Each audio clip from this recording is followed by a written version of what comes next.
Good morning everything, and this is my lunch to you. Ayan, sarap. O, diba? Cravings namin mga Pinoy dito sa abroad. Alam nyo ba, ang mahal-mahal niyan dito, my God. Nagsayang na nga ako ng kanin at eto, 26 minutes pa akong mag-aantay. Ako'y gutom na.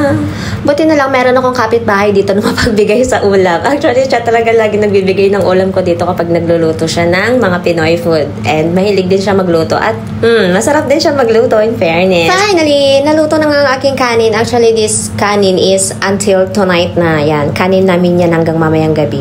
At eto nga, magsasandok na tayo ng 3 spoon. 3 sandok lang. Pero syempre, parang konti lang muna para hindi naman tayo mapagkamalang matakaw ba?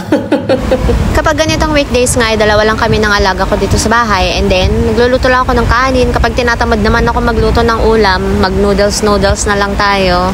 And then, etong alaga ko is noodles lang din sa kanya. So, madali lang naman lutuin. Niluluto ko siya bago ko siya sunduin para pag uwi namin ay kakain na lang din siya. Bago ko nga pala sunduin yung alaga ko sa school, kumakain muna ako ng tanghalian para mamaya pag uwi namin, at least siya na lang yung aasikasuhin ko. And kain na po tayo. Sa mga gusto pang mag-abroad dyan, papuntang Hong Kong or anywhere, kainin nyo na lahat ng mga Pinoy foods na dapat nyong kainin. Dahil magiging cravings nyo na lang po yan kapag nasa abroad na kayo at ay, talagang mamimiss nyo. And yeah, see you on my next mini vlog. Salamat!